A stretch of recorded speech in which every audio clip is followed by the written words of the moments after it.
Bonjour tout le monde, mon nom c'est Alex Sorel, je suis chef du Parti vert du Québec et aujourd'hui on est en proximité de Beauceville, dans le comté de Beauce-Sud, pour présenter notre candidate ici, Cassandre Poulain, et également pour prendre position dans le dossier du covoiturage et des changements législatifs qui doivent être apportés.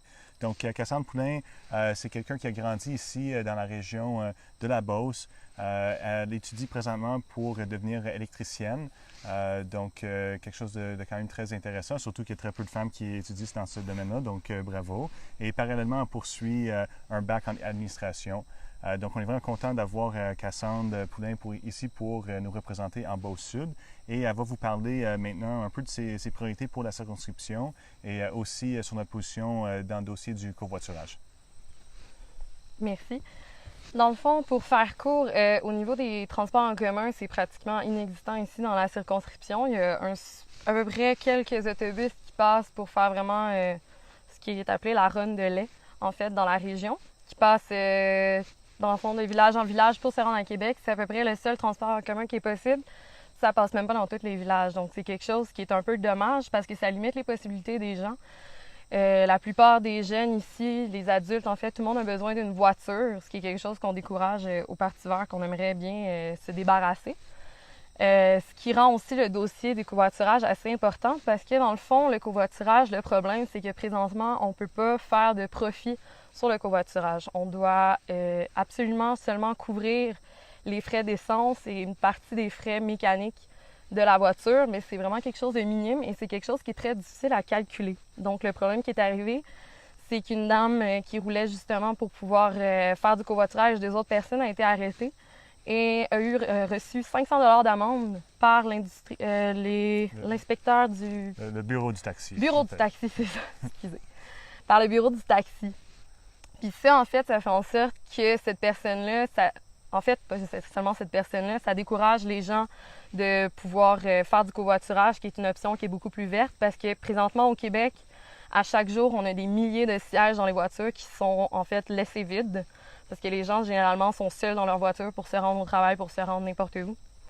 Ce qui fait en sorte que le covoiturage, lui, ça limite en fait le nombre, l'impact environnemental de la voiture autonome, parce qu'on maximise l'espace et les transports.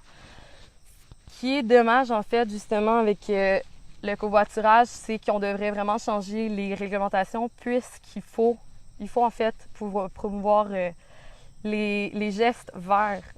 Je commence à gêner. Il faut promouvoir, dans le fond, les options vertes parce que présentement, on vit dans une planète qui est surexploitée. Il faut chaque option pour réduire son empreinte écologique est une bonne option parce que on a une seule planète. On n'en a pas plusieurs, on n'en a pas trois, on n'en a pas quatre, on n'en a pas trouvé d'autres encore. Donc, il faut vraiment se concentrer là-dessus. C'est quelque chose au Parti vert qu'on maximise et qu'on veut vraiment mettre comme priorité. Donc, les transports en commun, c'est une façon de pouvoir réduire ces gaz à effet de serre, en fait, qui sont produits par la voiture, par le mécanisme de la voiture.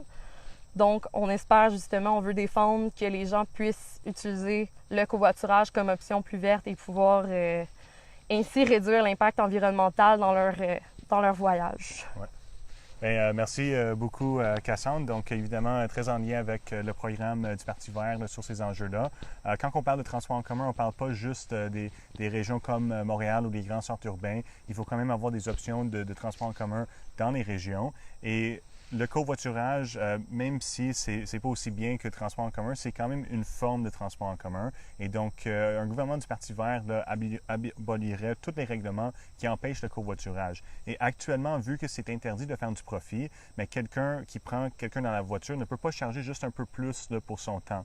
Alors que si tu es chauffeuse d'une voiture, puis tu dois aller chercher du monde, mais c'est quand même un inconvénient. Puis la personne, à nos yeux, devrait quand même être compensée ou devrait du moins être permis d'être compensée là, pour ce trajet qu'ils font. Et c'est ce qu'on cherche à faire. Surtout que les règlements en place en ce moment vont mettre vraiment un frein sur le développement d'applications de covoiturage. Donc, toutes sortes d'applications qui existent, que les gens peuvent inscrire, où est-ce qu'ils s'en vont, à quelle heure, et ils peuvent être rejoints avec des chauffeurs. Mais le fait que ce ne peut pas être des activités commerciales empêche justement le développement de ce genre de réseau et de ce genre d'applications. Donc, on veut vraiment changer les lois pour rendre ça un peu plus facile. Et c'est un enjeu de liberté. Les gens, ils devraient avoir le droit d'apporter du monde dans leur voiture et de faire un petit profit sans que ça soit considéré du transport professionnel. Et c'est pas qu'on veut enlever carrément la définition là, du transport professionnel ou commercial, mais on veut l'alléger un peu là, pour permettre aux gens d'avoir la liberté de faire du covoiturage là, sans que l'État vienne les dire que c'est pas possible ou que c'est interdit. Là. Donc, merci Cassandre. Très content de vous avoir comme candidate ici en Beauce. Je suis certain que vous allez être une voix forte à l'Assemblée nationale là, pour les gens d'ici, si vous êtes élu le 1er octobre. Et merci encore d'être ici aujourd'hui. Merci.